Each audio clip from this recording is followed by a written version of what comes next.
स्वागत है आपका अपने YouTube चैनल SG क्लासेस 247 पर। आज हम क्लास 8 का चैप्टर पढ़ेंगे घनमूल, और घनमूल में हमारी अभ्यास है 3 दक्षता। और इस पे आपने पिछली क्लास में वीडियो में पढ़ चुके हैं। 17 नंबर तक सवाल आपने देख रखा है। आज 18वां नंबर सवाल देखेंगे, और 18वां नंबर सवाल बड़ा ही आसान है। देखिए इसको, तो इसमें देखो अंडर रूट के अंदर लिखा है 27, फिर माइनस है, फिर 9/√3 है, फिर 1/√9 है, फिर प्लस है, फिर 1/√3 लिखा है। ठीक है ना, 27 लिखा है। तो अब इसको हम सबसे पहले इसका फैक्टर करेंगे। तो आप ये जानते हो कि ये 3 × 3 × 3 हो जाएगा, यानी हम इसको इस प्रकार से लिख सकते हैं। देखो हम साइड में कर दे रहे हैं, यानी हम 27 का फैक्टर करेंगे तो 3 यानी 9, फिर 3 यानी 3, फिर 3 यानी 3, यानी जोड़ा 1 बचा। करनी पर यहाँ कुछ नहीं लिखा, तो यानी जोड़ा कितने का बनेगा? 2 का बनेगा। ठीक है ना, तो यहाँ पर आ जाएगा 3√3 आ जाएगा माइनस। अब ये हमारा 9/√3 ही रहेगा। क्लियर है, इस पर कुछ नहीं हो सकता। अब यहाँ पर इसको हम देखो, यदि हम इसका वर्गमूल करते हैं, इसका मतलब है वर्गमूल, तो ये हमारा कितना आ जाएगा? -1/3 आ जाएगा। ठीक है, अब देखो यहाँ पर करनी में 3 है, तो यानी जोड़ा हमारा कितने बनेगा? 3 का बनेगा। तो आपने 27 के अभी फैक्टर किए थे, तो जोड़ा तीनों का मतलब 1 बनेगा। तो ये हमारा आ जाएगा 1/3 आ जाएगा। क्लियर है, ये क्या आ गया? 1/3 आ गया। अब देखिए इसको हम जब सॉल्व करेंगे तो आपको ये प्लस माइनस दोनों दिख रहे हैं, तो ये कट जाएंगे। क्लियर है, अब इस पे क्या किया जाएगा? दोनों भिन्न हैं, तो इनमें हम क्या लेंगे? लासा √3 मिल जाएगा हमको। अब 3 का जब इस पे हम गुणा करेंगे, तो ये 3 का √3 में गुणा करोगे तो कितना मान आ जाएगा? 3 आ जाएगा। तो यहाँ पर 3 हो जाएगा, माइनस का 9 होगा। अब इसको देखो, हमारा 9 - 9 बटे कितना आ जाएगा? √3, और यहाँ पर 0 आ गया, और बटे में कितना आ गया? √3। तो इसका मान कितना आ जाएगा? 0 आ जाएगा। ठीक है ना, यानी इसका मान क्या आ गया? 0 आ गया। अब देखते हैं इसका 19वां सवाल क्या कहता है। और 19वां सवाल बड़ा अच्छा है, और काफ़ी कंपटीशन तक में क्वेश्चन ये पूछे जाते हैं। तो यहाँ पर देखिए दिया है कि 2n - 2n-1 बराबर दे रखा है 4, और हमें मान निकालना है n का। ठीक है ना, तो ये बड़ा आसान सवाल है, देखते हैं इसको। तो यहाँ पर क्या किया जाएगा? आप देखिए इसको इस प्रकार से लिख सकते हैं कि नहीं, यानी 2n और इंटू 2n-1। ठीक है, यानी आधार जब इस प्रकार से लिखोगे 2n-1। ठीक है, यानी हम आधार हमारे क्या हैं? सेम है। तो यदि हम जोड़ेंगे तो ये -1 ही तो हो जाएगा, n-1, यानी 2 बार हम लिख सकते हैं। तो यहाँ पर हम बराबर क्या करेंगे? 4। अब यहाँ पर क्या होगा? इन दोनों में देखिए हमें कॉमन क्या मिल जाएगा, यानी 2n हमें कॉमन मिल जाएगा। ठीक है, तो ये हमारा कितना बच गया? यहाँ पर 1 बचा, और यहाँ क्या आ गया? ये देखो ये कैंसिल हो गया, तो ये 2 कितना आ जाएगा? -1। ये बराबर हो गया 4। क्लियर है, अब इसको क्या करेंगे? घात में यदि माइनस होती है तो हम ये जानते हैं वह संख्या क्या होती है, यानी हर में होगी, तभी ये क्या है? घात माइनस में आएगी। जब हम अंश यानी हर से कोई संख्या अंश में ले जाते हैं तो वो क्या संख्या हो जाती है? घात उसकी माइनस में हो जाती है। तो इसको हम नीचे लेके आएंगे, तो 1 बटे कितना आ जाएगा? 2n, और 1 - 1/2 हो जाएगा। ठीक है ना, यानी पावर 1 बटे आई, तो यहाँ 1 पावर 1 आप कर सकते हैं इस प्रकार से। बराबर हो गया 4। अब यहाँ पर क्या होगा? लासा लोगे दोनों में, भिन्न में क्योंकि लिखा है। ठीक है, तो भिन्न में लिखा है तो 2 क्या आ जाएगा? n, और यहाँ पर लासा लोगे 2 लासा मिलेगा, तो यहाँ पर 2 का गुणा हो जाएगा, 2 - 1, ये बराबर हो जाएगा 4। इसको जब सॉल्व करोगे कि 2n इंटू लगाओगे, तो 1 बटे कितना आ जाएगा? 2, बराबर हो जाएगा 4। ठीक है। अब देखिए ये गुणांक में है, इधर बाहर में है, उधर जाएगा तो गुणा में चला जाएगा, यानी तिर्यक गुणा हो जाएगा। क्लियर है, यानी तिर्यक गुणा हो जाएगा तो 2 की पावर n बराबर 4 × 2 हो जाएगा, तो 2 की पावर n बराबर आ जाएगा 8। अब 2 की पावर n, अब क्या करोगे यहाँ पर घातों का, अब इसमें घात पे लिख दीजिए, है ना। तो ये आप जानते हैं कि 2 की पावर हम 3 लिख सकते हैं। क्या लिख सकते हैं? 2 की पावर 3। आधार हमारे सेम हो गए, तो यहाँ पर क्या कर लिख दोगे, घातों की तुलना करने पर, घातों की तुलना करने पर घातों की जब आपने तुलना की तो n बराबर कितना आ गया? 3 आ गया, यानी n का मान कितना आ गया है? 3 आ गया। तो n का मान जब 3 आ गया तो हमें n की पावर n ज्ञात करना है, ठीक है ना। यानी n की पावर n क्या करोगे? 3 की पावर 3 करोगे, ठीक है ना। 3 की पावर 3 जब करोगे तो आ जाएगा 9 त्रिका 27। आप जानते हैं n की पावर n कितना आ गया? 27 आ गया आंसर इसका। तो उम्मीद है आपको 18 और 19 नंबर सवाल समझ में आए होंगे। देखते हैं अगला सवाल। देखिए अगला सवाल आपका 20वां नंबर कह रहा है कि एक घनाकार संदूक का भीतरी आयतन 32.768 मीटर क्यूब है, उसकी भीतरी भुजा की लंबाई ज्ञात करना है। हमें क्या करना है? भीतरी भुजा की लंबाई ज्ञात करना है। तो यहाँ पर हम लिख लेंगे कि एक घनाकार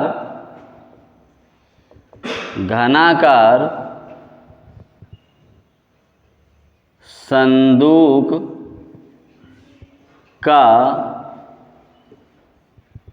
भीतरी आयतन कितना है? 32.768 मीटर क्यूब, ठीक है ना। अब हमें निकालना क्या है? उसकी भीतरी भुजा की लंबाई। तो यहाँ पर हम लिख लेंगे संदूक की भीतरी भुजा की लंबाई बराबर संदूक की भीतरी भुजा की लंबाई बराबर अंडर रूट, करनी में 3 लिखेंगे, फिर लिखेंगे 32.768, ठीक है ना। तो अब यहाँ पर क्या करेंगे, यानी हम यहाँ दशमलव हटा लो और नीचे लगा लो 3 जीरो, यानी 3 अंक बाद दशमलव है, मतलब लगा है तो 3 जीरो लगा लेते हैं। अब इसका हमें क्या निकालना होगा? घनमूल। तो 32,768 का हमें घनमूल निकालना होगा। तो यहाँ पर हम 32,768 लिखेंगे और घनमूल निकालेंगे, यानी 2 से डिवाइड करोगे तो 1 जाएगा, फिर 6 आएगा, फिर 3 जाएगा, फिर 8 आएगा, फिर 4 से होगा, फिर 2 से तो 8, 1, फिर हो गया कितना? 9, फिर 2, ठीक है। फिर 2 से तो ये 4 भाग न खाई बिंदी, तो फिर 9 बार, फिर 6 बार, फिर 2 से तो 2, 0, 4 और यहाँ पर 8, फिर 2 से तो 1, 0, 2 और 4, फिर 2 से तो यहाँ पर 5 आएगा और फिर 1 आएगा, फिर 2 आएगा,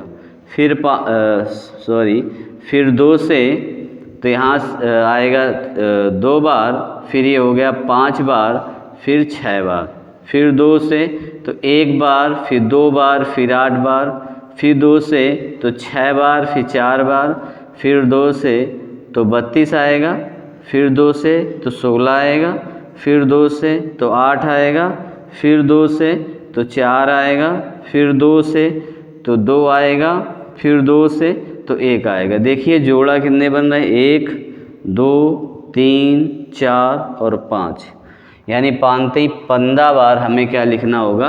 2 2 के फैक्टर करने होंगे, यानी लिखोगे 2 × 2 × 2 × 2 × 2 × 2 × 2, फिर 2 × 2 × 2 × 2 × 2 × 2। देखिए जोड़ा 5 हमें बनाने हैं, तो यहाँ पर अभी 4 ही बने, फिर हमें 2 इंटू 2 कर देना होगा, तो ये 5 जोड़ा बन गए।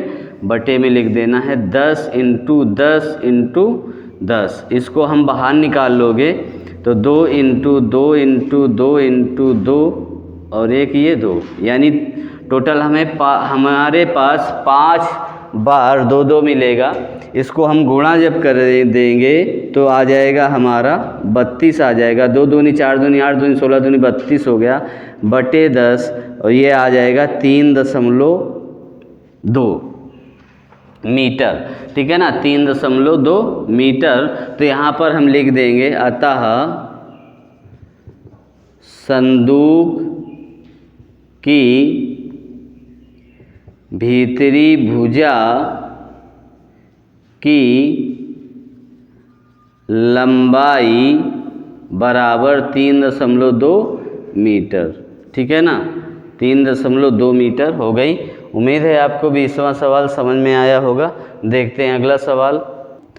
देखिए अगला सवाल दिया गया है, बोला है कि एक विद्यालय की प्रत्येक कक्षा में घनाकार कूड़ादान रखा है जिसका आयतन 27,000 घन सेंटीमीटर है, तो कूड़ेदान की एक भुजा ज्ञात कीजिए। ठीक है ना, तो हमें क्या लिखना है, कूड़ेदान का आयतन दे रखा है, कूड़ादान का आयतन बराबर है 27,000 सेंटीमीटर क्यूब, है ना, या घन सेंटीमीटर कह सकते हैं या सेंटीमीटर क्यूब लिख सकते हैं। हमें निकालना है कूड़ेदान का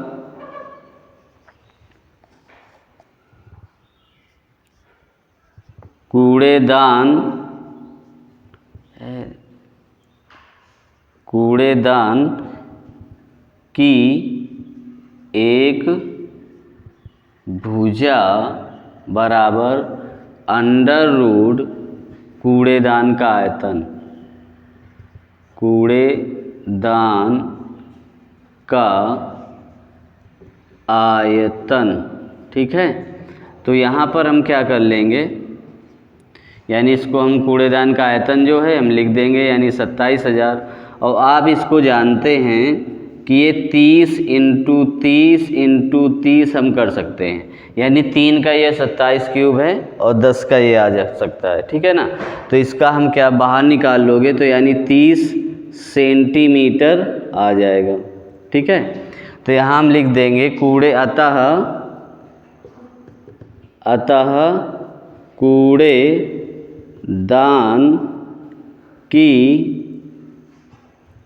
कूड़ेदान की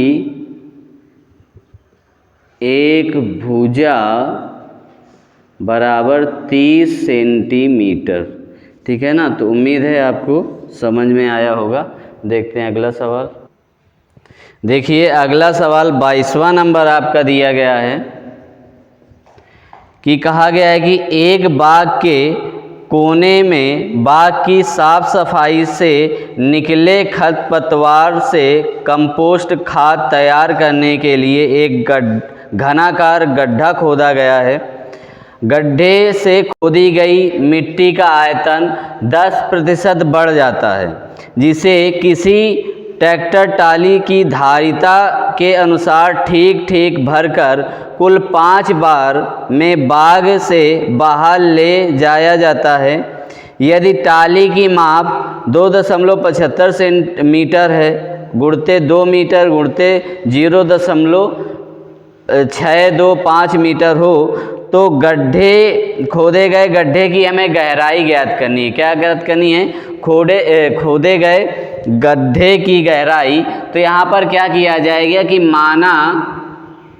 माना गड्ढे की गहराई,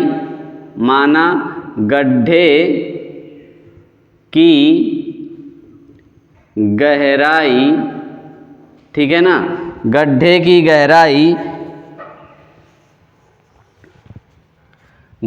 गहराई कितनी है, मान लिया कि h, ठीक है ना, तो गड्ढे का आयतन कितना हो जाएगा,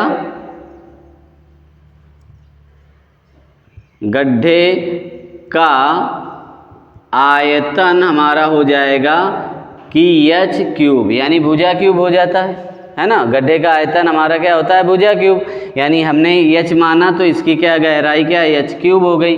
अब इसका क्या है कि टाली में 10% बढ़ जाती है, जब मिट्टी खोदी जाती है ना तो 10% बढ़ोतरी हो जाती है। तो किसकी बढ़ोतरी हो जाती है, इसकी गहराई की। तो यहाँ पर लिख देंगे मिट्टी का आयतन, यानी मिट्टी का जो आयतन निकला है वो हम निकालेंगे।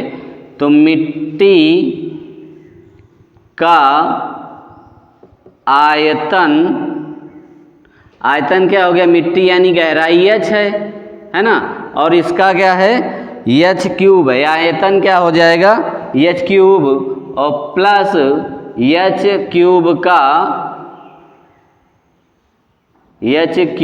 का 10%, ठीक है ना। कितने प्रतिशत, 10%, ठीक है, यानी 10% हो गया।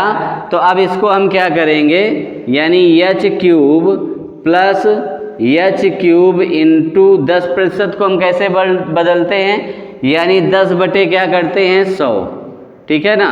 क्या करते हैं 10 बटे 100 करते हैं, और जीरो से देखो हम जीरो कैंसिल कर सकते हैं। अब दोनों में हमें कॉमन क्या मिल जाएगा, एच कॉमन मिल जाएगा, एच क्यूब। तो यहाँ पर देखिए आया बचा 1, और प्लस एन क्या हो गया 1 बटे हमारा कितना आ गया 10, ठीक है ना। अब इसको हम लासा ले लें, यानी हल जब करोगे आप तो एच क्यूब इंटू क्या आ जाएगा 11 बटे 10 आ जाएगा। आप समझ रहे होंगे 11 बटे 10 कैसे होगा, यानी 10 आप लासा लोगे, 10 एक कम 10 एक 11 हो जाएगा, यानी 11 बटे 10 आ जाएगा। ये हमारा किसका आ गया, मिट्टी का आयतन, ठीक है ना। मिट्टी का आयतन एक्चुअली में वो कितना हो गया 11 बटे 10 और एच की पावर 3, ठीक है। अब हमें क्या करना है, टाली का आयतन निकालना होगा, ठीक है ना। तो यहाँ पर हम टाली का आयतन निकालेंगे। तो टाली का आयतन कितना दिया रखा है, ट्रैक्टर की टाली का आयतन,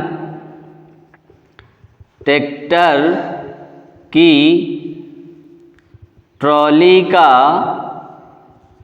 आयतन बराबर दे रखा है 2.75 इंटू 2 इंटू 0.625, ठीक है। अब इसका हम गुणा जब करेंगे तो गुणा जब करोगे तो आ जाएगा, ये गुणा करने के बाद आएगा आपका 3.4325 मीटर क्यूब, क्योंकि मीटर में दिया है तो ये आ जाएगा मीटर क्यूब में, यानी इसका हमने सबका गुणा किया तो कितना आ गया 3.4325 मीटर क्यूब आ गया। अब देखिए टाली का आयतन, मिट्टी का आयतन और टाली का आयतन हम क्या करेंगे, बराबर करेंगे, यानी हम क्या लिखेंगे, मिट्टी का आयतन लिखेंगे, मिट्टी का आयतन बराबर, देखो 5 बार टाली लेके गई है ना, यानी 5 बार टाली गई है, यानी क्या लिखेंगे 5 इंटू ट्रैक्टर की टाली का आयतन, ट्रैक्टर की ट्रॉली का आयतन, ठीक है ना। ट्रैक्टर की ट्रॉली का आयतन हो गया। और देखिए मिट्टी का आयतन आपको कितना आपने निकाला था 11 बटे 10 की एच की पावर 3, और यहाँ पर देखिए 5 इंटू ट्रैक्टर की टाली का आयतन कितना निकाला 3.4325, ठीक है, यहाँ पर मीटर क्यूब में। अब इसका हम गुणा जब करोगे तो क्या आ जाएगा, देखो 5 25 की 5, 5 दूनी 10 2 12, और 5 3 15 1 16, फिर 5 चौको 20 1 21, और 5 3 15 2 17, ठीक है ना। तो ये आ गया आपका 17.1625 क्यूब, ठीक है। अब क्या किया जाएगा, हमें चाहिए एक्चुअली में एच क्यूब का आयतन, यानी हम क्या करेंगे h की पावर 3 का जब हम मान निकालेंगे तो ये देखो है गुणांक में, तो इसके बटे में है तो ये चला जाएगा गुणांक में, यानी 17.1625 इंटू 10 बटे हो जाएगा आपका 11। ठीक है ना, इसको हम फिर इधर सॉल्व कर दे रहे हैं, यानी h की पावर कितना आ जाएगा। अब इसका यहाँ पर गुणा कर दोगे तो 0.1 अंक बाद लग जाएगा, यानी 171.625 बटे हो जाएगा आपका 11। ठीक है ना, तो अब क्या करोगे, 11 का इससे डिवाइड करोगे। ठीक है ना, 11 से जब डिवाइड करोगे तो क्या आएगा, 11 एकम 11, और यहाँ पर कितना बचा आपका 6, तो ये चला जाएगा कितनी बार, 5 बार। 11 बचे 55, तो 55 हो गया, दशमलव लगाया। अब देखो 55 हो गया, और यहाँ पर था एक्चुअली में कितना 61 था, 55 गया तो कितना बचा 6, तो हो गया 66, तो 11 6 का 66। ठीक है ना, पूरा पूरा कैंसिल हो गया तो भाग ना खाई बिंदी, तो 25 हो गया, तो अब 2 बार चला जाएगा। ठीक है ना, तो x की पावर कितना आ गया, यानी h की घात 3 में 15.602 मीटर क्यूब आ गया। ठीक है, अब हमें क्या करना है, एक्चुअली में गहराई हमें निकालनी है, गड्ढे की गहराई h, यानी इसको हमें करनी में सॉल्व करना होगा। तो यहाँ पर हम क्या करेंगे, करनी में 3 लगाएंगे और 15 यानी इधर से जब घात हटती है तो इधर लग जाती है ना, तो इधर हमने लगा दिया, आ गया 0.2। अब देखिए h की पावर, अब इसका हमें मान निकालना होगा, यानी गुणनखंड करने होंगे। ठीक है ना, तो जब हम गुणनखंड करेंगे तब इसका मान हम निकाले दे रहे हैं, वैसे तो 2.5 आएगा, फिर भी हम आपको कंफर्म करिए दे रहे हैं। देखो दशमलव, अब देखिए एक यहाँ पर क्या कर सकते हैं आप, यहाँ पर आप दशमलव हटाइए और नीचे 1000 कर दीजिए। ठीक है ना, इससे आपको आसानी हो जाएगी करने के लिए। तो यहाँ पर आ गया 15,602।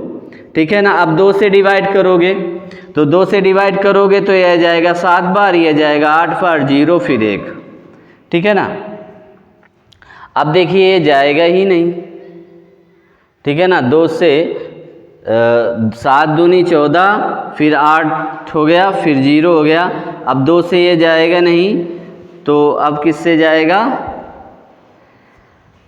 ये एक्चुअली में 2 से भी नहीं जाएगा, ये 5 से जाएगा लमसम। ठीक है ना, देखिए यहाँ पर थोड़ा सा गुणा करने में गलती हो गई थी, ये जहाँ हम गुणा इसको करेंगे, देखो 2.75 का 2 में जब गुणा करोगे तो 5.5 आएगा। ठीक है ना, 5.5 का जब हम 0.625 में गुणा करेंगे तो ये आ जाएगा 3.4375 आएगा। ठीक है ना, तो यहाँ पर 3.4375 यहाँ पर करेंगे, यानी 7 5 करेंगे, और जब 7 5 का हम गुणा करेंगे तो ये आपका निकल के आ जाएगा 1875 आ जाएगा। ठीक है ना, यहाँ पर आ जाएगा 1875। देखिए यहाँ पर हमने किया है 1875 आ गया। अब 1875 का हम क्या करेंगे, भाग देंगे, यानी 1875 का जब हम 11 से भाग देंगे, यहाँ पर देखो दशमलव, यानी यहाँ पर भी लिखेंगे 1875, यानी 1875.3 अंक बाद। ठीक है ना, यहाँ पर भी जब इसका हम डिवाइडेशन करेंगे, डिवाइड करोगे तो ये आ जाएगा 15.625 आ जाएगा। क्लियर है, 15.625 आ गया, तो यहाँ पर 15.625 करेंगे। ठीक है ना, 625 आ जाएगा। अब इसका हम क्या करेंगे, गुणनखंड करेंगे 15,625 का, यानी 15,625 का, तो आप इसका जानते हैं वैसे भी कि 25 का क्यूब है ये, फिर भी हम करके देखे ले रहे हैं। यानी 5 से डिवाइड करोगे, 5 3 15, 5 1 कम 5, यहाँ पर 1 बचा, 5 दूनी 10, फिर 55 25, फिर 5 से तो ये चला जाएगा 6 बार, फिर यहाँ पर बचा 1, तो 5 दूनी 10, फिर 55 25, फिर 5 से तो 5 1 कम 5, 5 दूनी 10, 55 25, फिर 5 से तो 5 दूनी 10, 55 25, फिर 5 से तो ये 5 आया, फिर 5 से तो 1 आया, यानी जोड़ा हमारा कितना बन गया, 2 2 के। तीन के जोड़े बन गए। तो यहाँ पर हम 5 into 5 into 5 into 5 into 5 into 5 1 2 3 4 5 6 हो गए। अब इसको हम फैक्टर कर लेंगे 10 इंटू 10 में 3 के हमने जोड़े बाहर निकाल लिए, यानी h बराबर 5 इंटू 5 बटे 10, तो यानी कि आ गया 25 बटे 10, तो ये बन जाएगा 0.5, ठीक है ना, 0.5 मीटर, ठीक है ना। यानी गहराई हमारी कितनी आ गई 0.5 मीटर। तो यहाँ पर हम लिख सकते हैं, ठीक है ना, यहाँ पर आप लिख लीजिए कि अतः